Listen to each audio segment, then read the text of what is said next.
He said, sorry man, I forgot you were there.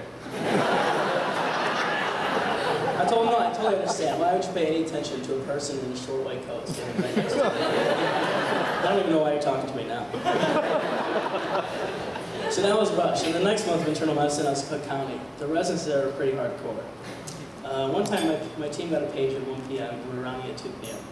So the resident said, okay, go see this patient, do a thorough physical exam, and be ready to present it to him. So I said, okay. Now this patient was admitted for something with his genital region, and just when I got to his room, he had freshly defecated into his diaper. Now I have 45 minutes before I need to present this patient in rounds. It's county, so the nurse is nowhere to be found, and I'm like, there's no way I'm cleaning this up, right? So I'm cleaning it up.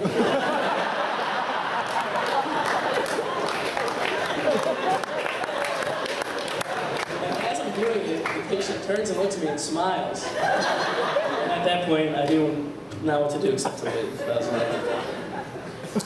So later in the year, I had my OB-GYN rotation. And I walked in my first delivery room with a big smile, ready to deliver my first baby, and left the room with every imaginable human fluid and excretion covering me from head to toe. I also learned on OB-GYN there are times for jokes and times to be serious. There was an emergency C-section one time, and we were speed walking with the senior residents of the OR, and I had just thought of this joke that wasn't that good, but I just wanted to tell somebody. So I turned and looked at him, and he's kind of stressed. I'm like, you know what they should call neonates that wait till I have to do that to be born? Procrastinates. And he looked at me out of the corner of his eye and said with a slight sneer, why don't you stay on the floors and help out the intern? So there are a few other rotations, but that was the bulk of third year, and then came fourth year, which has been everything I hoped it to be. Applications and interviews weren't too stressful, allowed time to relax and time spent with friends. We played poker every Monday night, or almost every Monday night, and had some of the best times just hanging out in people's apartments. And now here I am, almost $200,000 in debt, and I won't be making as much money as doctors used to, but I'm okay with it. It's been fun, and I know it'll only get better. So I asked myself, if I could go back, would I do it over again? I definitely would. But what about my classmates, I wondered. So I emailed and Facebook messaged them, a lot of them. I Facebooked them, a lot of them, and said, if you can go back, would you do it over again? And here are some of the responses. Neha, ask me again until my loans are paid off in 20 years. Aaron, I think so. I'll tell you in 10 years if I get out of debt, but as of right now, yes, I would. Isaac, absolutely I would. I'm pretty excited about residency. I didn't love all of med school, but I liked the being a doctor part, and I think I'll like it more as I get more responsibility. D-Road, hell yes. What are you doing tonight? Let's get silly.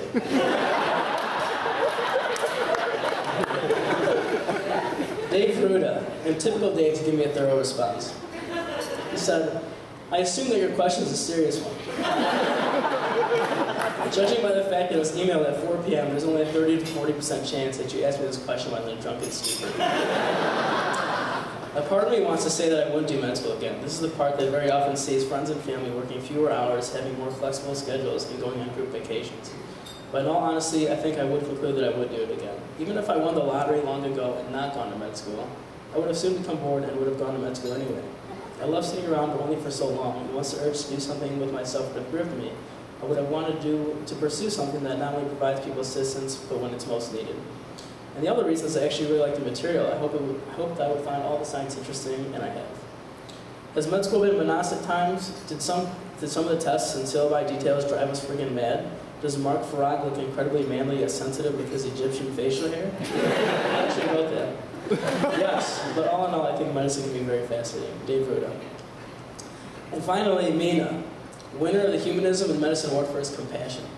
So just out of curiosity, I asked him, I emailed him, if you could go back, would you do it over? And he responded, Mark, I understand what you're going through. As each day gets closer to graduation, I have feelings of doubt, anxiety, and uncertainty. I find myself asking, do I really know enough to have an M degree? Did I make the right decision to become a doctor? But then I think about the privilege I'm about to be granted. Sometimes I'll be entrusted to be the first person a newborn baby sees as she opens her eyes, or the last person a gravely ill man sees as he dies. By virtue of this one single degree, I am granted the profound privilege of trust. We have such an amazing gift to offer society. So cheer up, buddy. I understand your doubts and concerns, but I really believe it's worth it. We've been given a gift to combine the scientist and humanist in each of us in order to make a real and meaningful difference. And if holding a single elderly woman's hand minutes before you place her IV in pre-op, because I'm going to anesthesia, If that comforts her before she passes away, then undoubtedly it's worth it. God bless you, buddy, Mina. P.S. I saw that you lost your phone. Here's my number. I don't care what people say about you, Mark. You're a good guy.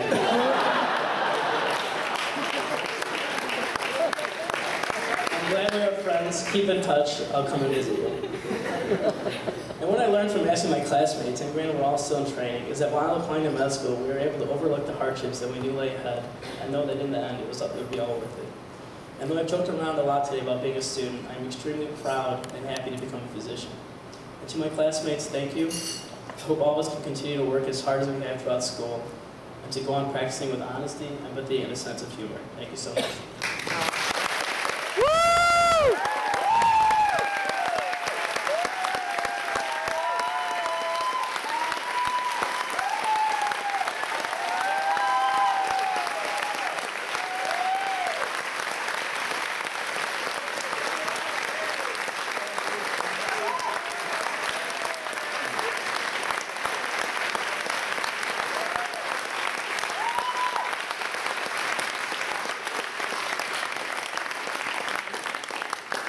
And now I'd like to present the Faculty Awards.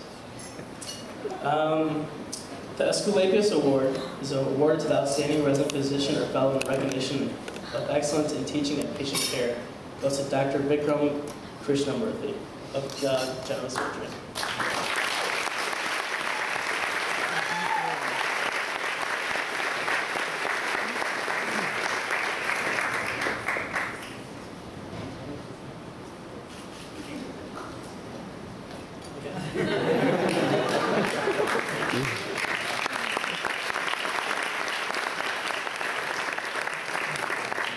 The Daniel Brandon Award, awarded to the member of the faculty who has demonstrated outstanding ability and dedicated service in the basic and behavioral science, and someone who did an amazing job teaching us physiology, Dr. Thomas Shannon.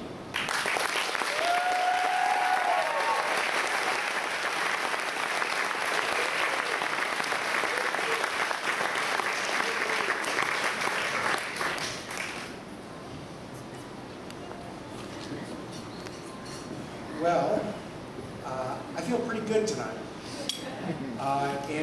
It's not because you guys gave me this award, though I have to say it's a tremendous honor. And nobody's more surprised than I am that you awarded this award to me. I got to be honest, I figured you guys left after our final, after the fall quarter, and hit the bar down the road and forgot as much as you could, as quick as you could after you got out of class. And I would have done that. I was the blur across the bar. Chances are. But I'm feeling pretty good. And the reason is because when I was in veterinary school, we always knew when the girls at the front desk were in a bad mood. And it's because they talked to the students were in a bad mood. And the students would talk to the medicine person. The medicine person would be in a bad mood. The medicine person would call in a surgical consult, and that put them in a worse mood than usual. And then it would go on, and by the time we were done, the veterinary school was like a volcano in Iceland. You'd get a cloud of the building would be a no-fly zone for about a week. And the reason I bring that up is because with you guys, it's even worse. Everybody in this room has come in contact with you at one point or another, because you pretty much are the university. And let me tell you, it's a pretty nice place to work. And if you want to know why, all you really have to do is look at yourselves. We all come in contact with you every day, and there is nothing more miserable than coming into contact with people that are either critical or in a bad mood. They're always looking for something to be unhappy about. And you guys were exactly the opposite. I can't believe, I don't know who's on the admissions committee. I don't know who's letting you guys in. I can't believe the quality of person that we get here at the university. And you have made this place a much better place for having been here. And as a group, I can tell you that I could not have asked for a better group of people to teach. And the reason I feel good tonight is because I know that you guys are going to be out there and making the world just that much better of a better place. And I want to thank you for that. So thank you very much.